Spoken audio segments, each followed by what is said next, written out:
النبي عليه الصلاة والسلام أحاديث تكسوغان وحو tilmaamaya duul ama qowm meel isuguma yimaadaan guriga ilaahay ka mid ah iyagoo rabbigood xusaya hadday se taasi dhacdo buu nabigu tilmaamaya calayhi salaatu wasalaam in ilaahay malaa'igtiisu ay soo degto hareerayso jamacaasi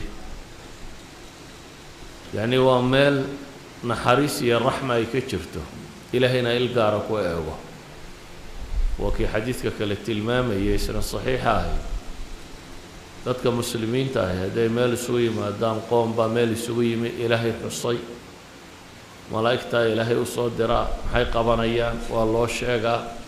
isagoo rabbi og subxaanahu wa tacaala akhiiran baa ilaahay yidhaahdaa markhaati ka noqda dembigooda dhaafee markaasaa la yidhahdaa yaa rabbi waxaa ku jira nin isagu xaajo baahi kale dan kale u yimi ee aan u imanin dikriga iyo xuska inuu ka qayb galo ilaahay subxaanahu wa tacaala wuxuu tilmaamaya inay yihiin qowmun laa yashqaa bihim jaliisuhum waa duul cidda la fadhidaana aanay guuldarraysanin haddaynu intan isugu nimi inaynu ilaahay isxasuusino subxaanahu wa tacaala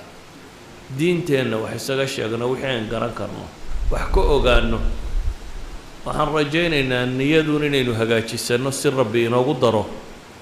kuwa uu ku tilmaamayo qowmun laa yashqaa bihim jaliisuhum kuwa ilaahay dembigooda dhaafaya u naxariisanayo ama kuwa lagu tilmaamayo xafathum almalaa'ika oo malaa'igtu waqashiyatuhum alraxma uu nabigu ku tilmaamayo inay malaa'igtu hareeraynayso ilaahay naxariistiisuna inay koobayso marka ha loo dadaalo meelaha ilaahay dikrigiisa iyo xuskiisa iyo weynidiisa iyo cibaadadiisa iyo hadalhayntiisa lagu hayo casrigan dambe dadku waxyaabo kale u dhegtaagaa dee waxaan arkayaa dadku magaaladu masaasay dhallinyaro unu tahay laba oday baan idinku dhex arkayaa baan u malaynayaa inta kale wax madaxa ciro kule ma arkayo haddaad dhallinyarana noqotaan ilaahayna xustaan ilaahay waa la cajabaa buu nabigu tilmaamayay shaabun laa sabwata lah wiil aan kufkuf lahayn wiil dariiqa tooska ah iyo aan kufkuf lahayn